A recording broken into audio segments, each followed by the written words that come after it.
അപ്പോൾ അദ്ദേഹത്തിനെ വെറുതെ ഒരാൾ ഭാവഗായകൻ എന്ന് പറഞ്ഞ് പുകഴ്ത്തിയിട്ടതല്ല, ചെയ്യണതും അങ്ങനെ തന്നെയാണ്. അദ്ദേഹം ശാസ്ത്രീയ സംഗീതം പഠിച്ചിട്ടില്ലെങ്കിൽ പോലും, പഠിക്കാത്തത് നന്നായി, അത്രയ്ക്കും ലളിതമായിട്ട് ഓരോരോ വരികളും അങ്ങനെ സ്ഫുടതോട് കൂട്ട് അത്ര ഗംഭീരമായിട്ട് പാടുമ്പോൾ അതിന് കനം വേണ്ടടുത്ത് കനം, ഇല്ലാത്തടത്ത് വേണ്ട, അങ്ങനത്തെ ഒരു മട്ട്.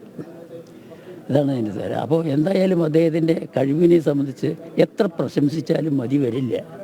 ആൾക്കാർക്ക് അങ്ങേറ്റത്തെ നഷ്ടം എന്ന് പറഞ്ഞാൽ മഹാനഷ്ടം തന്നെയാണ്. പിന്നെ മാത്രമല്ല, സംഗീതം ആസ്വദിക്കാത്ത ആരെങ്കിലും ഉണ്ടോ? ഒരാളെങ്കിലും ഉണ്ടോ? ചൂണ്ടിക്കാണിക്കില്ല. സംഗീതം എന്ന് കേട്ടാൽ ആസ്വദിക്കുക. ആ ആസ്വാദന ശേഷി കൂടുതൽ വർദ്ധിപ്പിച്ചിരുന്നത് ഈ ജയചന്ദ്രൻ്റെ സംഗീതത്തിൽ കൂടെയാണ് എന്ന് പറയാതിരിക്കാൻ വയ്യ. അതാണ് കാര്യം. പാട്ടുകൾ ഏത് പാട്ടായിരുന്നു കൂടുതൽ ഇഷ്ടം? അങ്ങനെ അപ്പം അതന്നെ പറഞ്ഞത്, പാട്ടിനെ സംബന്ധിച്ച് പറയാൻ എനിക്കറിയില്ല, കേൾക്കാനും ആസ്വദിക്കാനേ അറിയുള്ളൂ.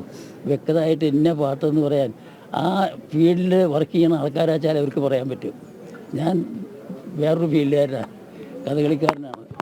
അപ്പോൾ എനിക്കത് വ്യക്തമായിട്ട് പറയാൻ പറ്റില്ല. പറ്റാത്ത കാര്യം ഞാൻ പറയാതിരിക്കുകയല്ലേ നല്ലത്. അതാണ് കാര്യം.